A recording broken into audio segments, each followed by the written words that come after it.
Finding all the Greek names in Amphoreus trailer hard to understand? What is a Hysilens? And what even is a Cerydra? Is Cyrene's name actually Cyrene? It's all Greek to us, literally. As such, this video essay is made with the purpose of compiling all the Greek references in the Amphoreus drip marketing in one place. However, this is a two-part essay cut into two different videos, so it is highly recommended that you check out the first half of the series, which covers the Romanticism theme and some speculations about the world building of Amphoreus. Now, let's get on to the show. Part 3. Greek References and Prometheus Unbound. Of all the Romantic works featuring a rewrite of Greek myths, one stood out as an exemplar example that also heavily features Prometheus. That work is called Prometheus Unbound, a closet drama by Percy Bysshe Shelley. As a story, Shelley's Prometheus Unbound was inspired by Prometheus Bound, a classical Greek tragedy by the father of Greek tragedies, Aeschylus. Originally, Aeschylus' Prometheus Bound was supposed to have two continuations, Prometheus Unbound and Prometheus Firebringers, but the later two works did not survive into the modern age. So what Percy Shelley did was to try and write his own version of Prometheus Unbound, continuing the story of Prometheus Bound. As a whole, the story of Prometheus Unbound goes like this. Once upon a time, there was chaos in the cosmos. In the chaos, the primordial gods were born. Among them, Uranus ruled above them all. The primordial gods gave birth to the 12 Titans, who proceeded to overthrow the primordial gods under the leadership of the youngest Titan, Cronus. Cronus and the Titans then gave birth to the 12 Olympian gods, who overthrew the 12 Titans under the leadership of Zeus, in a parallel of the previous generation usurping their forefathers. This event is called Titanomachy. That said, during the Titanomachy, not all Titans supported Cronus. Most, like Arc the Titan messenger god, betrayed Zeus and supported Cronus. A few, like Styx, Helios, and Selene, assisted Zeus all along, while some, like Oceanus, stood aside and did nothing. And then, there is Prometheus, who initially supported Cronus, but, thanks to his mother Themis' gift of foresight, decided to switch sides to Zeus. After Titanomachy, all the Titans and gods who supported Cronus were jailed by Zeus in Tartarus. However, in a twist of event, Prometheus learnt that Zeus had a plan to destroy humanity. To counter the plan, Prometheus stole the divine flame and gave it to humans. As a result of his action, humanity developed reasons, agriculture, language, arts, medicine, and science. In other versions of the story, Prometheus even became the creator god of humanity, stealing rationality from Athena to create humans. Naturally, because of his theft, Prometheus was subsequently thrown into Tartarus by Zeus, cursed to forever have his liver eaten by an eagle, forever regenerating, forever being tortured. Although, Prometheus still had a card hidden up his sleeves. He knew the content of a prophecy foretelling Zeus' death. In Tartarus, Hephaestus tried to compel Prometheus to cough up the prophecy on the order of Zeus, but Prometheus continued to refuse him and prophesied that Zeus would be in danger and be forced to make amends with him again. Eventually, Hephaestus left and Oceanus arrived. Oceanus argued that he could convince Zeus to repeal his sentence if Prometheus stopped speaking ill of Zeus. Obviously, Prometheus did not listen and reminded Oceanus of the fate of Atlas, the Titan fated to carry the world on his shoulder forever because he resisted Zeus during Titanomachy. Eventually, Oceanus left too. This is when Prometheus Bound and Unbound diverged from each other. In what remains of Aeschylus' Prometheus series, the Oceanids arrived to chide Prometheus, reminded him of his marriage to their sister, Agia, and affirmed their loyalty to Zeus. And then they left again. Io, a mortal woman pursued by Zeus, wandered in and complained about Zeus. Prometheus then appeared before her and told her the future of her descendants. Io's pain would end at the Nile, and Zeus would restore her. Her descendants would include a line of kings and a hero who would rescue Prometheus from his torment, Heracles. At the end of Prometheus Bound, Hermes arrived to urge Prometheus to cough up the prophecy, but he didn't, and that was that. After Prometheus Bound, Aeschylus also wrote 2 continuations, Prometheus Unbound and Prometheus Firebringer. From the remaining fragments of the 2 works, we know that in his 11th labor, Heracles arrived at the Garden of Hesperides at the end of the river Oceanus, and fought the dragon laden to steal the golden apple of the garden. From the garden, he also made his way to the Caucasus, killed the eagle, and rescued Prometheus, fulfilling the prophecy. Incidentally, in some versions, Heracles also managed to free Atlas from his punishment by using some boulders, while in others, Heracles only tricked Atlas to get the apple for him and then ran away. Anyway, at the end of Prometheus Firebringer, apparently, Zeus and Prometheus reconciled, and Prometheus finally coughed up the prophecy to Zeus, and the content was as such. In the future, Zeus would marry the sea nymph Thetis, whose son would depose his father, like what Zeus had done to Cronus and what Cronus had done to Uranus. As with a proper history as told in the Iliad, Thetis ended up marrying Peleus because Zeus knew of the prophecy and dodged the bullet. She then had a son, Achilles, who was dipped into the Styx by his mother so that he would become invulnerable. Except she missed a spot that became his Achilles' heels, literally. In any case, happy ending, and Zeus didn't die in Aeschylus' play. Obviously, this is very much not the case with Percy Shelley's Prometheus Unbound. After Hermes failed to convince Prometheus to cough up the prophecy, the Furies, also known as the Erinyes, attacked Prometheus. They told him after he gave humanity fire and culture, they turned to violence and war against each other.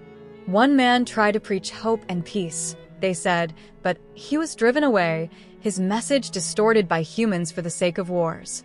Prometheus wept for this man, but did not reveal his name.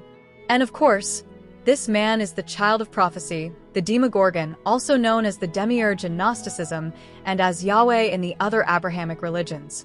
You see, in Gnosticism, the Demiurge is the child of Sophia who is tied to the material world and deceived Sophia, causing her to fall into the physical world. He is an antagonist to Sophia, either wittingly or unwittingly, in Gnosticism. However, Percy Shelley's interpretation of the Demiurge, or Yahweh, is much closer to that of the other Abrahamic religions as a force of good in the world. In this specific case, the Demogorgon was the true good in contrast to Zeus, who is both good and evil. The Demogorgon was the child of Zeus that was better than Zeus, the lone man who preached for peace and love, but was ignored and distorted by humanity. Anyway, back to the story. Agia, Prometheus' wife and one of the Oceanids, met the Demogorgon in a cave. The Demogorgon told her that even gods and subjected to the rule of eternal love. At the end, the Demogorgon rose into heaven and dragged Zeus down to the cave, killing him. Heracles rescued Prometheus, reuniting him with his wife, Agia. They went into a cave together. With Zeus dead, humanity stopped waging wars and abandoned the greed for power. The earth and the moon were reborn with life as Demogorgon's message of love reverberated throughout the universe: love, joy, victory, and empire. Well, that was long, but please keep the story in mind when you watch the following part, because some names will be strikingly familiar to you. For the next part, I will go over the Titans and their references so far in the drip marketing. Atlas. First off, we have the big Titan guy right here, who is an obvious reference to Atlas carrying the sky. This means that the symbols of the 12 Titans he's carrying are probably nods to the constellations, with each symbol representing a constellation for each Chrysozer. But at the same time, in the trailer itself, we can see that this Atlas Titan guy is also the one who stole the remaining gold of the sun from the eclipse and fed it as blood to the Chrysozer. Yes, that's his hand over here. So effectively, the Atlas guy is a combined figure of Atlas, Prometheus the Firebringer, and Chrysos, the god of gold. Aglaea. Secondly, we have Aglaea, 精致, whose Chinese name means golden silk. Fittingly, she is the weaver of the golden threads of destiny. This is an obvious reference to the Lachesis, one of the 3 fates in Greek mythology. As far as her name is concerned, Aglaea, which means shine, bright, festive radiance, is one of the 3 Charites and a daughter of an Oceanid. However, as you see in Aglaea's drip marketing and in other characters' description, Hoyo doesn't just borrow from a single god or person, but has amalgamated several different people into one. For Aglaea specifically, you can clearly see from her splash art that she is also very obviously based on Prometheus himself, with her pose being a literal parallel of Heinrich Fugger's painting of Prometheus. Literally, the only difference was the gender and the direction they're facing. Furthermore, her controlling robots is a direct reference to the depiction of Prometheus' role as the giver of rationality and the creator of humankind, like how the original Titans were supposed to be divine mecha. Okima, her city, is vehicle of the soul, which consists of two parts, Ogoids and Pneuma. Fontaine flashback anyone? Looking at her splash description and the content of the trailer, we can reasonably guess that she's supposed to be a reverse Prometheus. Instead of stealing fire from the god, she's now returning the fire to the god to create a new sun. Of course, we cannot overlook her divine authority and core flame. Her divine authority is literally chrysalis of gold, and the 12 heroes are supposed to be literally Chrysos heirs, the heirs of the god of gold. This, plus the romance core flame, which is the main theme of Amphoreus according to Cyrene, is a very big flag telling us that Aglaea is most definitely suspicious and the most deeply connected to Prometheus. Presumably, with her entire theme centering around gold, Chrysos, and Prometheus, I think it's a reasonable conclusion to assume that this is supposed to be a nod to the Hercules constellation, also known as the Heracles constellation. Historically, it's also associated with Heracles killing the laden dragon in the Garden of the Hesperides and Prometheus being poked by the eagle. Speaking of gold, in alchemy, the final goal is to make gold, the entire process of which is called magnum opus, the great work, or Chrysopoeia. The end product, gold, is signified by the completion of an Ouroboros, the one mind of humanity, representing the Philosopher's Stone. Yes, it's that Ouroboros the Aeon. Magnum opus is a very common end goal in the Hoyoverse, though it has been mixed and matched with different myths and different outcomes in different games and for different characters. For Honkai Star Rail, Wanmei aims to become one via the permanence, while Sunday failed in his magnum opus because his plot to unite everyone into one mind of Aina was foiled in Penacony. In Honkai Impact 2, Kiana and Mei successfully completed their magnum opus and became gods in a chimical marriage, while in Honkai Impact 3, Kiana completed her magnum opus alone, leaving Mei behind. In Genshin, magnum opus was the end goal of the Narcissan Croix, who wanted to merge everyone in Fontaine into the same puddle of water so they all could survive the flood of judgment. It was also the end goal of Remus, who ended the one-mind state of Phobos himself after it went awry. And incidentally, it was and is the end goal of Gold, also known as Rhindaughter, who created Albedo and started the Cataclysm for that exact purpose. Long story on that one, so I'll leave the specific plot in Genshin for another video. But that aside, now we know why Aglaea is a Charite and a daughter of an Oceanid, or a river. It's a reference to the Rhine Maidens of Richard Wagner's The Ring Cycle, and she's Chrysalis of Gold because the cursed gold of the Nibelung. For more information on how Genshin incorporates Wagner's Ring Cycle and Nibelungenlied for its Kenria plot, you can check out this video of mine later on. Anyway, putting Albert Einstein, Albedo, and Miss Chrysalis of Gold next to each other, you can really see the pipeline of character design from the real-life Einstein to Aglaea. Albert Albedo, get it? Mayhaps, Rhindaughter also looks like this template. By the way, in some versions of the myth, Aglaea and the Charites are daughters of Egli, whose name also means bright, shining. And Egli is one of the Hesperides, as in the Garden of Hesperides where Heracles killed the dragon Ladon and freed Prometheus. Tribbie. Thirdly, we have Tribbie.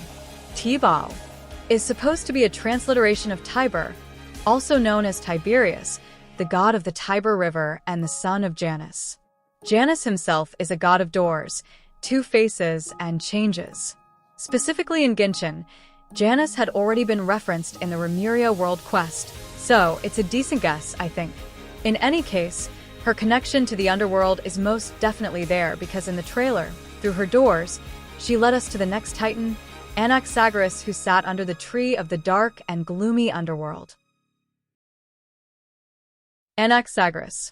On his part, Anaxagoras is an obvious XP of Su, one of the 13 flame chasers in Elysian realm. However, he isn't just Su, but has been combined with many different figures in myth. For example, Anaxagoras is the name of an actual real-life math guy in ancient Greek, known for math and the introduction of the concept of nous, the cosmic mind. Well, yes, it's that nous. With the concept of nous, Anaxagoras, the real-life person, predicted that meteorites would sometimes fall to Earth, and the sun is just another star. Puts an entirely new spin on the sentence, has enough knowledge to refute faith and stir up a torrent to kill God. I didn't mention it in part 2, but Anaxagoras being the literal bringer of nous in real life is part of why I suspect so much that the Black Tide is a product connected to nous. After all, knowledge of nous literally fell celestial objects and killed the faith of God here. More than that, while Su sitting under a tree is a reference to the Buddha, Anaxagoras sitting under the tree of the underworld is a direct reference to Thus Spoke Zarathustra of Nietzsche, in which a youth sat under the tree of the underworld, its roots reaching deep into evil. And yes, this is where the title Thus Spoke Apocalypse in Honkai 3 came from. So yeah, in addition to the real-life Anaxagoras, Hoyo has decided to mix him and Su with Nietzsche since, kill God and all. Which fits pretty well with his other reference of Odin, really. In Norse myth, Odin sacrificed one of his eye for knowledge, hanging himself on a tree. This myth is a very big part of Genshin Kenrya plot. If you're interested, you can check the Richard Wagner video for the details, but overall, an Anaxa sitting under a tree seeking knowledge is not only a reference to Thus Spoke Zarathustra, but also a reference to Odin, who is equated to Mercury in Roman myth and Hermes in Greek myth, and Hermes' symbol is his caduceus, 2 snakes entwined around a staff, the exact symbol on Anaxa's hand. Even better, do you remember the Garden of Hesperides where Heracles killed the dragon Ladon, which is sometimes conflated with the constellation Draco, and the Lernaean Hydra, which sits at the gate of the underworld? And Anaxa here is literally sitting under the tree in the entrance of the underworld. Incidentally, the constellation Ophiuchus used to represent a sitting man, but then it became a snake. So yeah, Anaxagoras is Newsbringer is Nietzsche, is Odin is Hermes, is Snake, is Lernaean Hydra, is Ladon in the Garden of Hesperides. But that's not all. There's still one part of his description that we haven't touched yet, the Fool. In Honkai Star Rail, the Fool is most strongly associated with Aha, the Aeon of Elation, who is pretty blatantly based on Tarot Major Arcana. The Fool, if all the Tarot's Black Swan showed us in Fables Among the Stars one, is anything to go by. There are many different versions of the Fool in different decks, but the one most relevant to Honkai Star Rail world setting is that of Aleister Crowley, the cultist of Thelema. Yes, it's that Thelema. For more information on Aleister Crowley and how Thelema cult lore has influenced Honkai Star Rail world setting, you can check out Lality's video on Adryla. Anyway, in the Thoth deck created by Crowley, the Fool is Bacchus, who is Dionysus Zagreus in Orpheism. In classical Greek mythology, Dionysus is the god of wine, agriculture, ecstasy, and tragedy. Basically, he's the archetype of the fool and trolling fools, Variaha. As Dionysus, he has many iconographies, but he's strongly associated with snakes and trees. And here you can start to see the similarity between Dionysus and our Anaxa. Outside of the main canon, so to speak, of classical Greek myths, there were many mystery cults worshipping specific gods and following different lores in ancient Greek. One of the most prominent ones known today was Orpheism, which allegedly was composed by Orpheus and dedicated to Dionysus as the savior.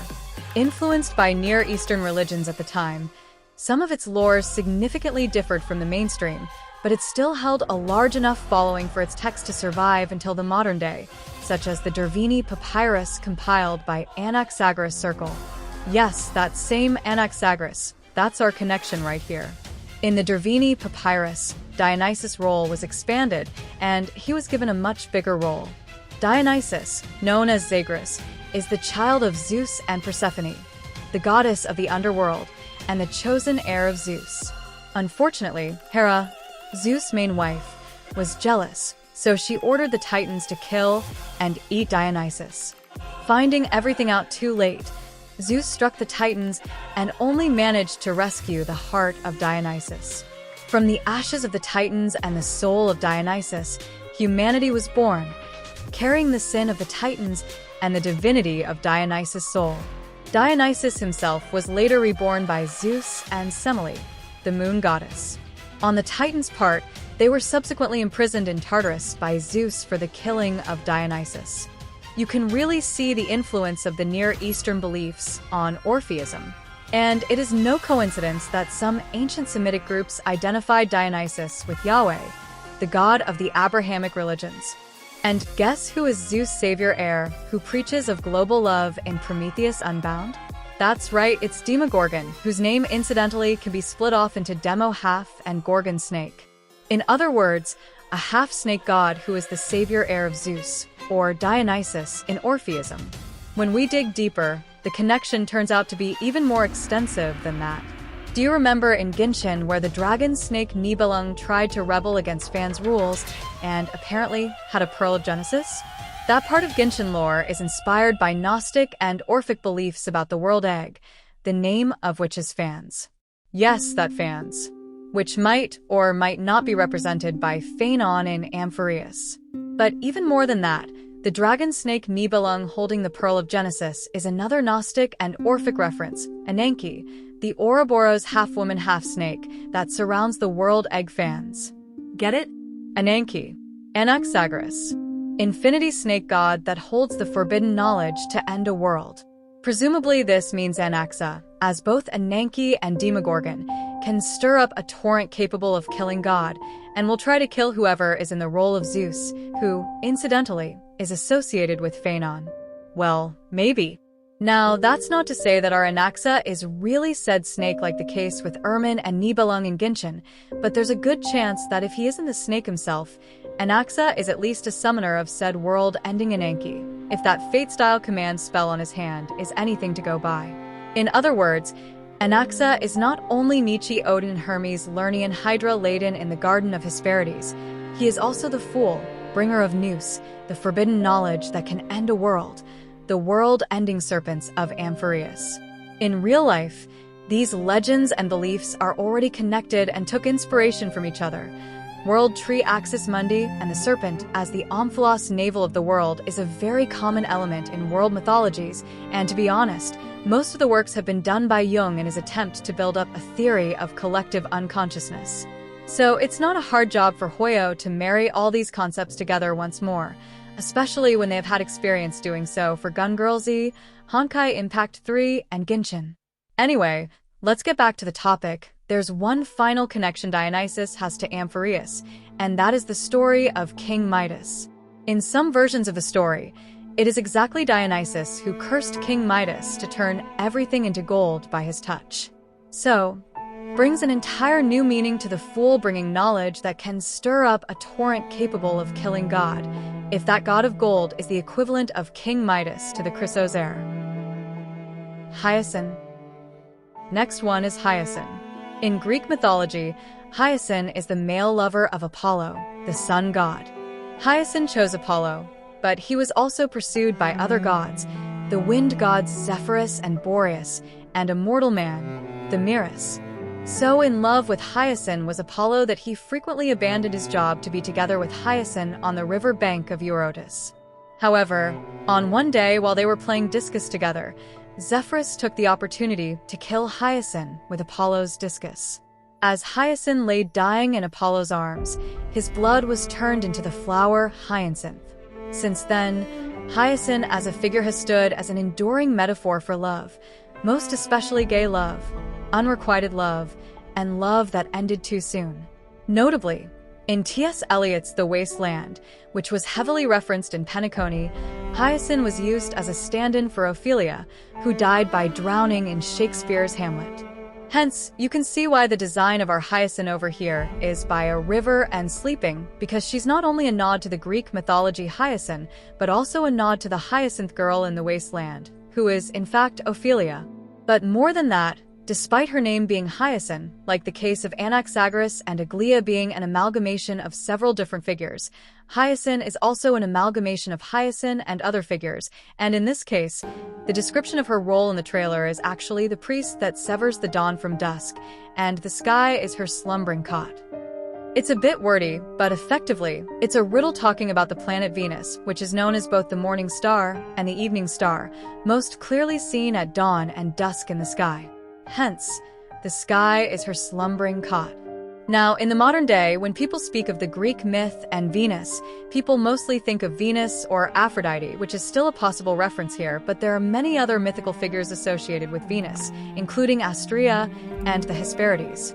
Well, yes, that's the Hesperid in the Garden of Hesperides, where Heracles killed the dragon Ladon and rescued Prometheus and Atlas. Things like this are why I heavily suspect Prometheus Unbound is going to be influential to Amphoreus writing. Anyway, back to Venus. As I have mentioned above, in addition to the Hesperides, Astrea, the goddess of justice, purity, and innocence, is also Venus, and the description of Hyacine in the trailer also referenced Astrea. According to Hesiod's 5 Ages of Man, humanity has undergone 5 eras. The first is the Golden Age, ruled by Cronus and the Titans. In the Golden Age, the golden human race, the demons, was morally good. They lived to very old age but retained their eternal youth in the realm of the gods, a true utopia. But the Golden Age came to an end when Zeus took over. The next era is the Silver Age, which began when Zeus usurped his father, Cronus. In the Silver Age, men lived with their mothers for most of their lives and waged war against each other in adulthood. But their biggest problem was that they refused to worship Zeus, and thus they were smited by Zeus, becoming the blessed spirits of the underworld. The third era is the Bronze Age, when humanity was recreated once again, this time by Zeus from an ash tree.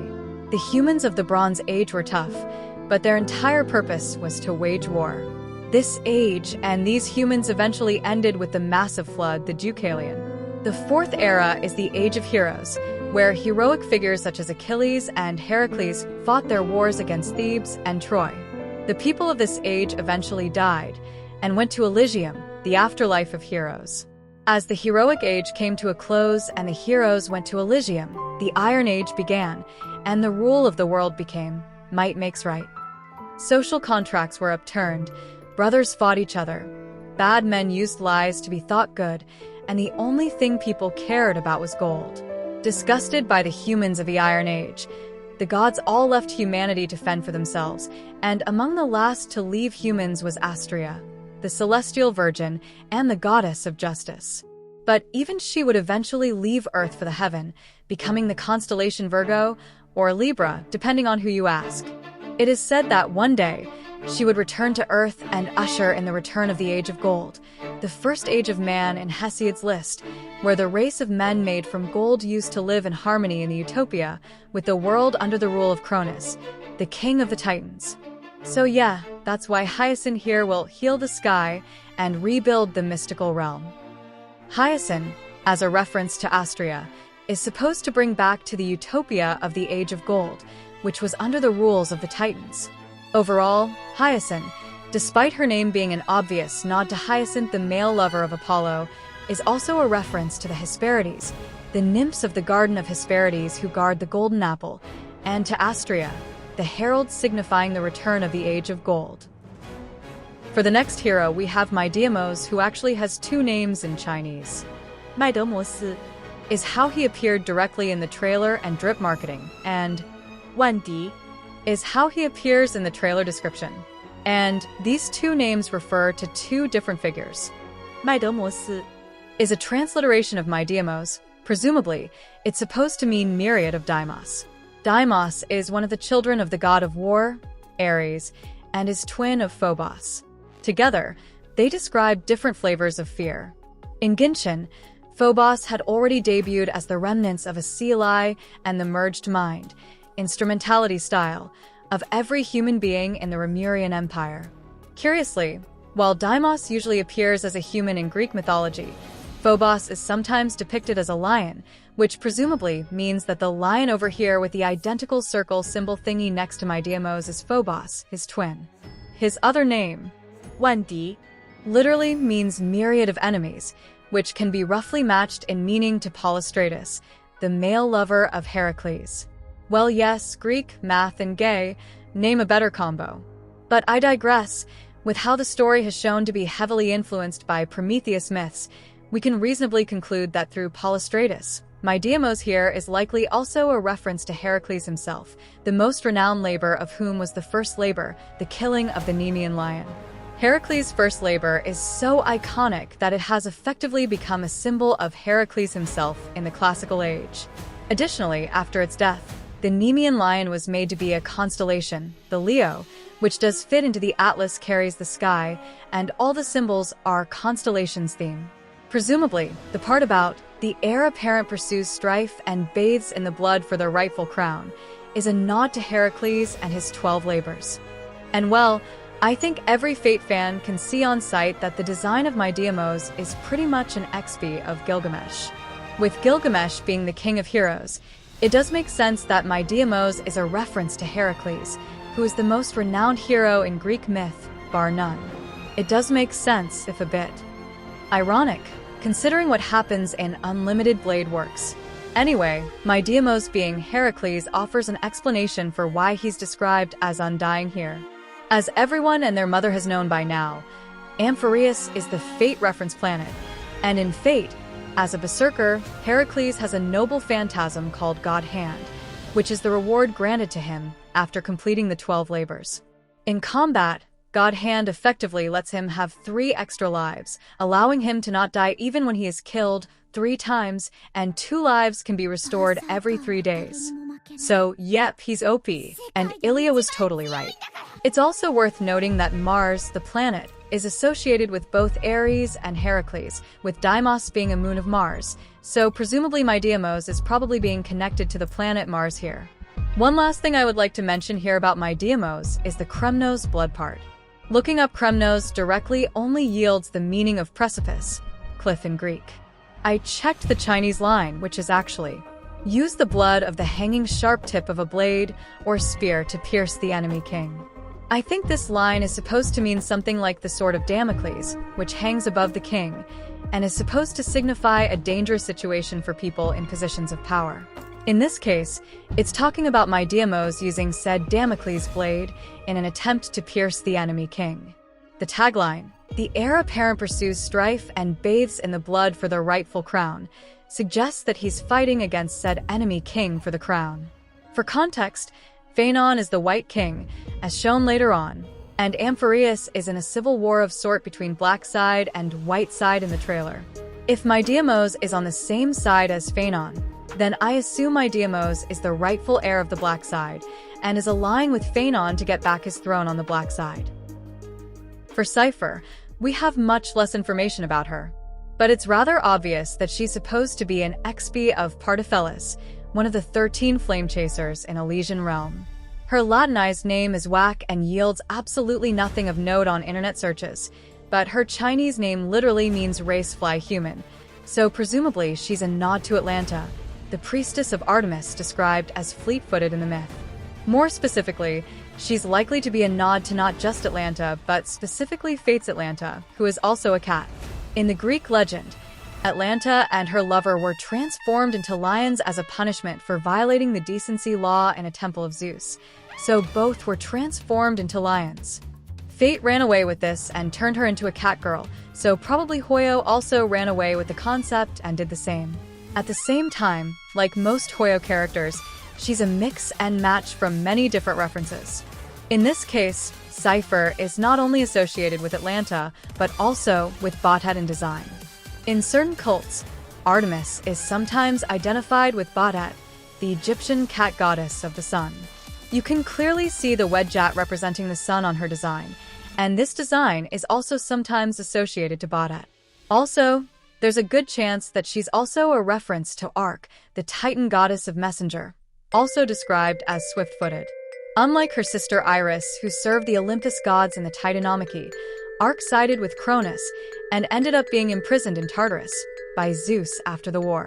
Speaking of Cronus, while her name and design refers to Atlanta and Badat, Cipher's power itself is connected to Cronus, the father of Zeus, also known as Kronos, the Greek god of time. Well, it's either Cronus or Kairos, the other god of time. So Cipher's really a mixed bag of Atlanta, Badat Artemis, and Kronos. Also, not sure if you guys have noticed by now, it's starting to emerge that the Titans somewhat have a theme of planets in the solar system. Tribbie and Aglaea are unclear, but Anaxa is Mercury, Hyacine is Venus, Mydeimos is Mars, and now Cipher is Cronus, also known as Saturn as his Roman name. All of these are known planets in our solar system. Obviously, it's not that clear-cut yet due to Tribbie and Aglaea, but we can later on see that it's absolutely a trend for a good chunk of known cast members.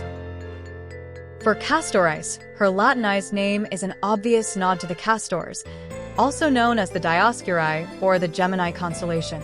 In Greek myth, Castor and Pollux are the fraternal twins of Leda. Castor is the son of Leda's mortal husband, Tyndareus, while Pollux is the son of Leda and Zeus. The result of this is that Pollux is immortal, while Castor is not, so Castor dies when he is killed. Pollux, as the son of Zeus, was protected by Zeus from death and offered a choice by Zeus. Either Pollux ascends to heaven permanently, or he confers half of his immortality to his mortal brother, Castor. Castor chose the latter, and they ended up alternating their times between the underworld Hades and the heaven Olympus.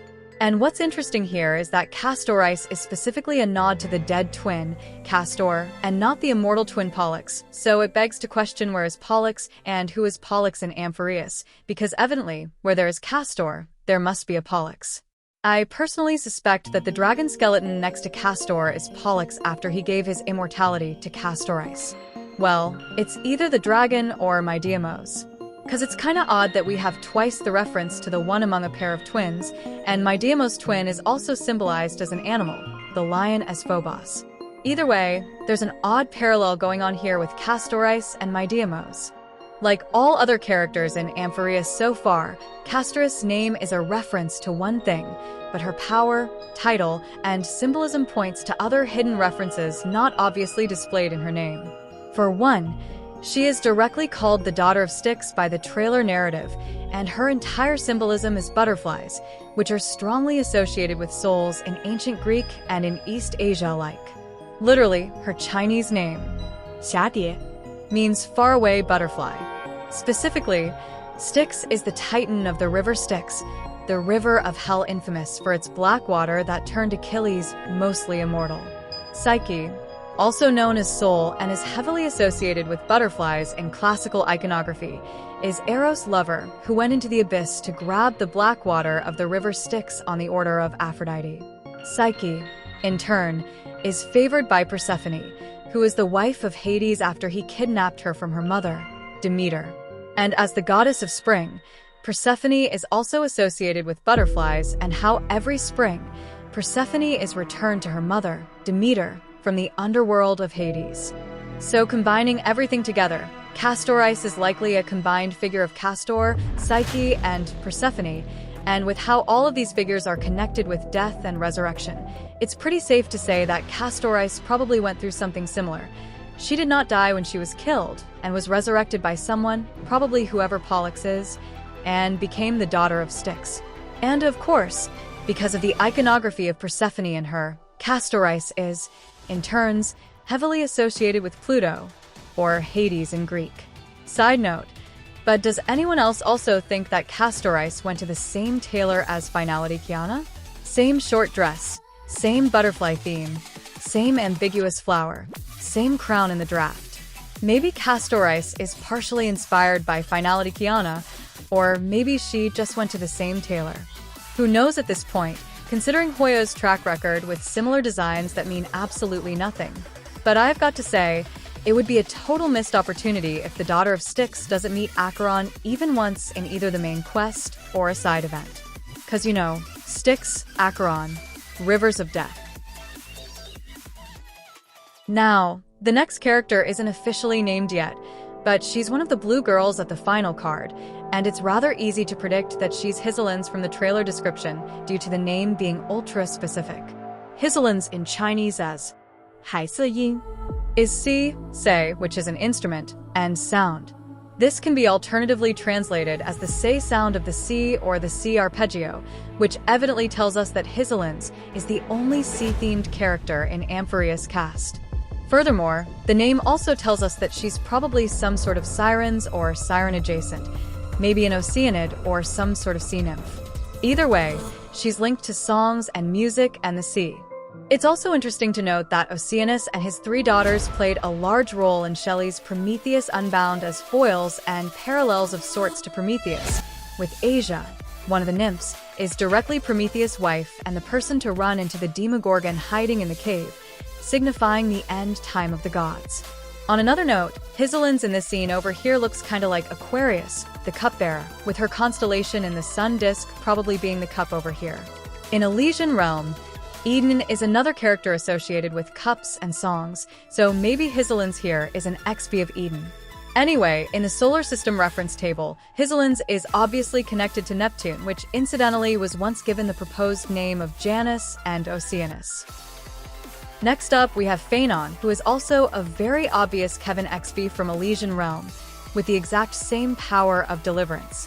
In the context of Amphoreus, the description of him as the Nameless King hints to us that he was probably a nameless with a capital N, as in a trailblazer. However, on Amphoreus, he took on the role of the White King, meant to fight off the eclipse and re-establish a new sun to carry Amphoreus humanity's history. Now, what's interesting here is that in Honkai Impact, Kevin had the exact same plan called Spiritual Atom, which effectively is Evangelion's instrumentality adapted to the context of Honkai Impact. Basically, the plan in Evangelion is to melt everyone's brains and souls into one. Everyone returns to the embryo of creation to create a single god that represents humanity, and this single god will travel in space to exist forever as humanity's existence. This is usually called Tang in the Evangelion fandom, because of the fandom joke that the instrumentality mind melting water is orange and looks like Tang the orange drink. It's actually supposed to be red blood like period blood of Lilith, but because of censorship of the time, it ended up becoming Tang. Anyway, back to the topic, Spiritual Atom in Honkai 3 is basically the same Tang, just with Kevin as that one eternal god to carry humanity forever. And if you don't play Honkai 3 and don't know of Eva, but still find this plan familiar, that's because this exact same plan has been repeated a million times by Hoyo in Gun Girl Z, in Fontaine Finale, in Remuria's plot, in Narcissan Croix's plot, in Akanatlan plot, in Natlan's current Archon Quest plot, in Xianzhou Sedition plot, in Sunday's plot in Penacony, and directly name dropped by Welt during the conversation with Acheron. Let's just say that Hoyo only knows how to write one story, but they want to tell it a million times over apparently. So with that love of Tang flowing in their blood, with how Kevin's spiritual atom was directly mentioned by Welt, and with how Sunday of all people is going to visit Amphoreus, it's pretty much a guarantee that Phainon is going to try a Tang to create a new sun again, this time presumably backed by Aglaea, the narrator of the story. All I can say is that like Honkai 3, this is not necessarily a good thing because Phainon's Chinese name, Bailu, actually means white calamity. His eyes have the very obvious finality symbols in them, and it's directly shown in the trailer that he is merely a chess piece of someone else, albeit an important chess piece, the White King. Will Sunday stand against Phainon and fight a parallel of his past self, or will he recreate Paradise himself on Amphoreus instead of Phainon? Who knows, but it's a foregone conclusion that Sunday and Phainon will be juxtaposed with each other narratively, and also, Anaxa may or may not try to kill Phainon to end the samsara. Maybe.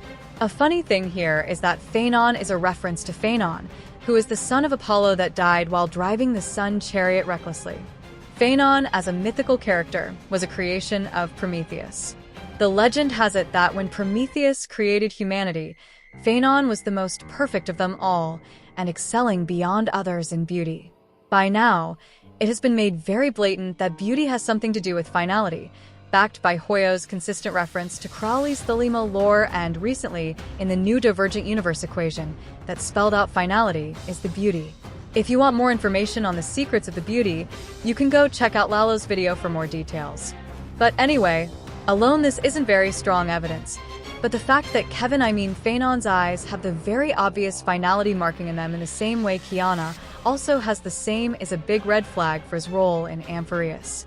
Regardless, back to the Greek myth, Prometheus originally didn't want to offer Phainon to Zeus, but Eros snitched and Hermes was sent to collect Phainon to become Zeus' lover. For his beauty, Phainon was turned immortal and placed among the stars by Zeus as either a wandering star, which was actually just how the ancient Greek refers to planets, but it's definitely one of the reasons Phainon is the nameless king in Amphoreus. Now, depending on the sources, the planet Phainon is associated with is either Saturn or Jupiter, but since Saturn is already taken up by presumably Cipher, I suspect that Phainon is Jupiter here. Or maybe the constellation Aglaea, which is the eagle of Zeus. One last thing I would like to mention for Phainon here is that in addition to Phainon as a name is also associated with Phaeton, the son of the Titan sun god, Helios, who is also sometimes known as Hyperion. The story has it that one day, when Helios allowed Phaeton to take the reign of the sun chariot, he drove so recklessly that he turned swathes of the earth into deserts. In the end, Zeus killed him to return the sun chariot to its correct position. In Genshin, this story was directly referenced, albeit changed a little. In Enkanomia, where people lived underground and had to rely on an artificial sun called Helios, also called Hyperion by its creator Abrax. Due to a lot of political theater, Abrax, the creator of the sun, was falsely framed and executed. To maintain the political theater, the ruling elites created a story where they must be ruled by a child, and said child needed to be crowned as Phaeton, the Sun Children. And of course, the Sun Children were puppet their whole lives by the actual ruling power. As soon as they started to grow up and understand what was happening, the ruling power would create a story where it was necessary to sacrifice the Sun Children to the Helios so that the Helios would continue to burn.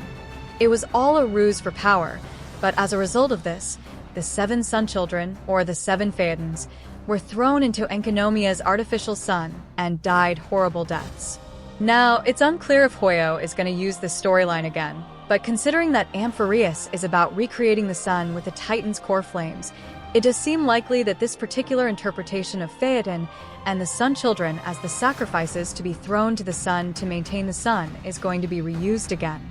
Or at least, that should be the plan of Phainon unless someone, maybe Anaxa or Castorice or Cyrene, stops him.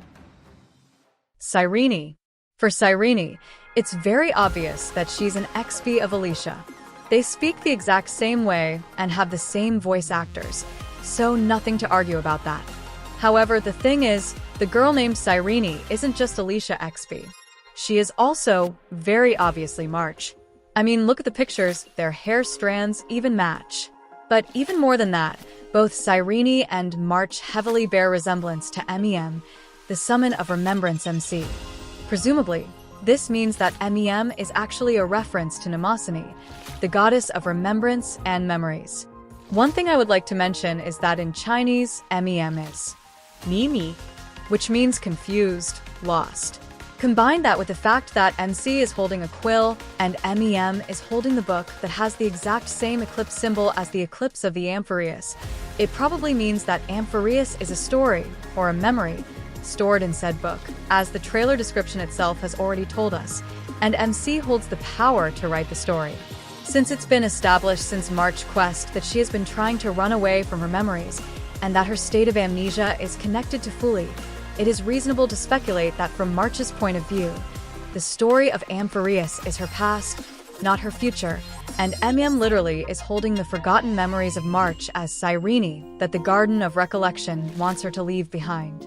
It also bears to mention that Cyrene's name in Chinese is Sirene, which means past ripple literally. So, Cyrene should be March's past ripples, held by the Mnemosyne and frozen by the Garden of Recollection. Probably Amphoreus will be the ichor of 2 dragons for March, and she will have to face at least some of her past memories after running away for 2 years. However, I would also like to note that Cyrene isn't actually the girl's actual name either. In the description, She is referred to as the girl named Cyrene, and not actually titled as Cyrene. In fact, her true name is either Cerydra, the last name on the list, or one of the two remaining names blocked. In Greek myth, Cyrene is a minor goddess and a lover of Apollo. She was known for being a huntress and establishing a city called Cyrene in Libya, which does resonate with Alicia and her story in the simulation Elysian realm. At the same time, like the rest of the Amphoreus cast having their name being one thing, and their actual references being 20 other things, Cyrene is likely a ruse for Selene, the Titan goddess of the moon, the same way Alicia was also moon-themed. Speaking of Cyrene and her connection to the remembrance and moon, in classical Greek philosophy, hope, also known as Elpis, originated from mnemosyne, or memories. In the story about Pandora's box, after Prometheus stole the divine fire from the gods to give to humans, Zeus was angry, so gave Pandora a box and told her to not open it. Pandora could not hold her curiosity and open the forbidden box. As a result, Pandora had unleashed all of the evils cursing humanity from the jar. Unfortunately, in her rush to prevent evils from escaping the jar, Pandora closed it too soon, trapping Elpis, or hope, inside the jar.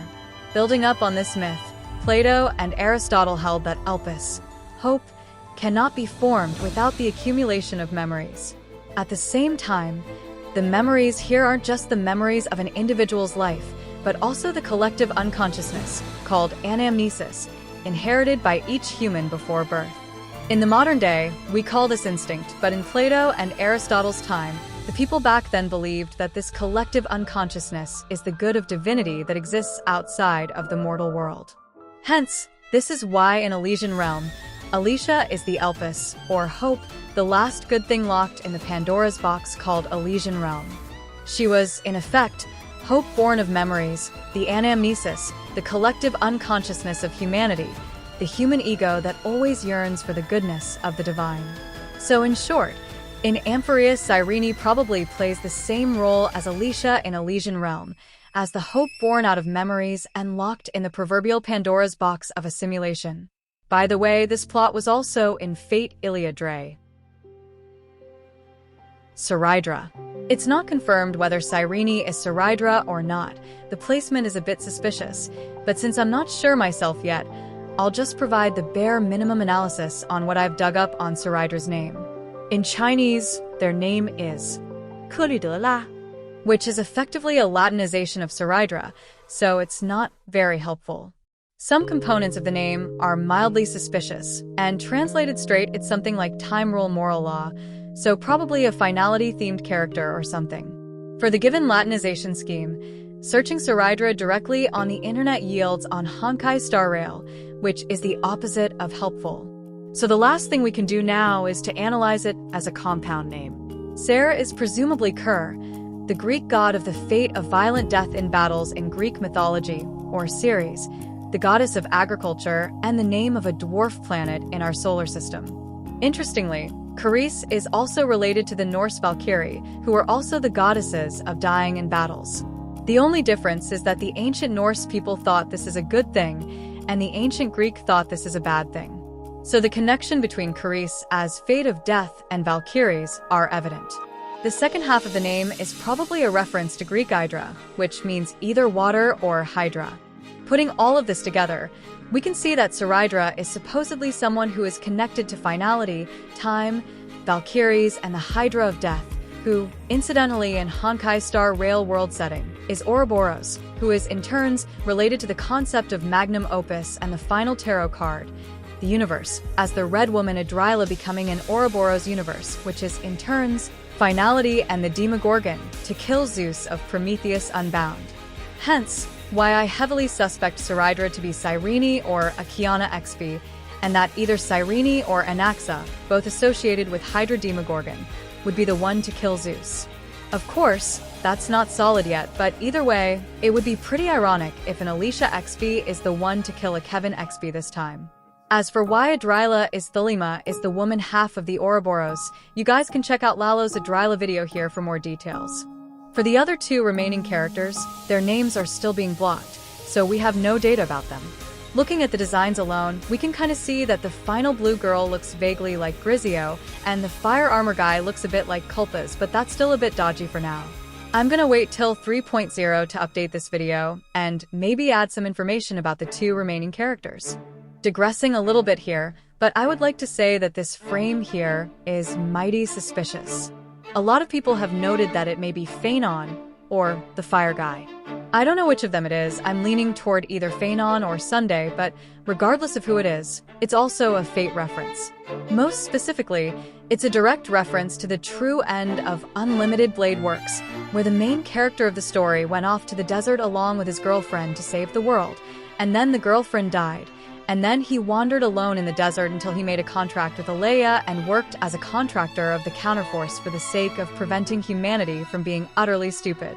And that guy is also called Nameless in one of the other Fate installment, Fate Extra.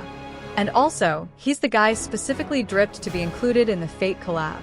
Cool story, and I feel like everyone interested in the Fate collab should at least watch Amherst's Brave Shine music video for a quick summary of the ideology expressed in Unlimited Blade Works and how the archer class is truly made of archers. Anyway, piecing together the Greek myths, the classical philosophy, the clash between Romanticism and Enlightenment, the Nietzsche, the Thelema cultism, and Shelley's Prometheus Unbound, we can see that the general gist of the plot is likely something like this. At the start of Amphoreus history, presumably a sun-related aeon, probably Aena, ruled the Amphoreus, albeit not directly, but through the machine gods called Titans, and there were presumably 13 Titans, one sun Titan, and 12 others as constellations and planets on the sky above the Atlas guy's shoulder. This is the golden age of Amphoreus that the cast is trying to return to. However, Aena died during Swarm, leaving a sun-shaped power vacuum in every Aena world, including Amphoreus. Sometimes around Aena's death, Sparkle intervened with the script of Amphoreus and became its screenwriter. Due to Aena's death and possibly due to Sparkle's new script, the Black Tide, which may be the nihility or anti-organic equation, invaded Amphoreus and created the Eclipse, creating two factions. The black side is probably the side that supports nihility or nous, representing the present, and the infected divine Mecha are likely on this side. The white side is probably the Romanticism faction that supports recreating a new sun on Amphoreus, maybe based on finality or remembrance power. With Aena, black side, white side, Amphoreus hangs in balance between the three paths of past, present, future. The Atlas guy, who is also a Prometheus reference, decided to spread the golden blood of the equilibrium, the divine core flame, to the Chrysos heirs. And now Aglaea's plan is collecting the core flames again to recreate a new sun, which would etch Amphoreus' existence in time forever, presumably through the remembrance. Of the cast, some tidbits of their stories can be kinda guessed through the Greek myth. Aglaea is the reverse Prometheus, who plays the role of Prometheus in Prometheus Unbound and wants to unshackle the actual Prometheus to recreate a new sun. Her game plan is probably similar to that of Gold and Genshin, as in she wants to magnum opus everyone. More on that in a later video, but it's interesting to note that the puppet over here that Phainon is fighting looks mightily like those of Aglaea, and the backdrop being the invading eclipse, not receding, is a very deliberate detail. Probably the puppets Phainon are fighting are from the real Prometheus, the Atlas guy, on the Enlightenment side. Another person possibly on the Enlightenment side is Anaxa, who has very clear Hydra symbolism and a strong connection to nous. However, he might not directly be the Hydra itself, but just the summoner. Thematically, he's linked to both Hermes, the messenger of Zeus, and Demogorgon. But if Anax's command spell is any indication, there are probably two snakes, not one, so the other half of Demogorgon is probably Cerydra, who might or might not be Cyrene. Either way, Sirene is Selene and is March's past ripple. At the end, if we follow Prometheus Unbound plot, the Demogorgon, either Anaxa or Cyrene or both, will kill Zeus, ending the reign of Zeus and kick-starting the magnum opus to tang everyone. And of course, Phainon is Zeus and the leader of the spiritual Atom Tang plan again. Lastly, we also have Castorice, who probably got resurrected by whoever is Pollux, and I personally think it would be a huge missed opportunity if she doesn't meet Acheron at least once, if only for the meme. But whatever the game plan is, the ending is already determined. March is here, so whatever happened, it was something that she actively chose to forget about, and the Garden of Recollection claimed to hide her memories to protect her. Kinda red flag, although Cyrene romanticizing the story constantly Elysian Realm style is also a red flag of its own. Ovel, each Titan is probably a celestial object in the sky, per the Atlas shouldering the sky reference. They may or may not also be planets and moons in the solar system, but there are still quite a lot of gaps there, and I'm not too sure about a few placements. Anyway, here is my proposed position of each character in the Sun disk. Obviously, this is still a speculation video, so your mileage may vary. Finally, it is worth noting that in Honkai 3, there were actually 13 Flame Chasers, but we have only known 12 Chrysos heirs so far, so one is likely missing. If we look at the Sun disk again, we can see that the 13th Titan is supposed to be the Titan that represents the Sun, the Atlas sky in the middle. I think it's not a coincidence that Sunday was specifically dripped in the Golden Epic trailer, and from 2.7, we know that Sunday has actually never given up his dreams of recreating a paradise. Maybe it's not that much of a stretch that Sunday is the missing Kawuro 13th angel, 13th Chrysos heir representing the Sun after all. And yes, that's an Evangelion reference.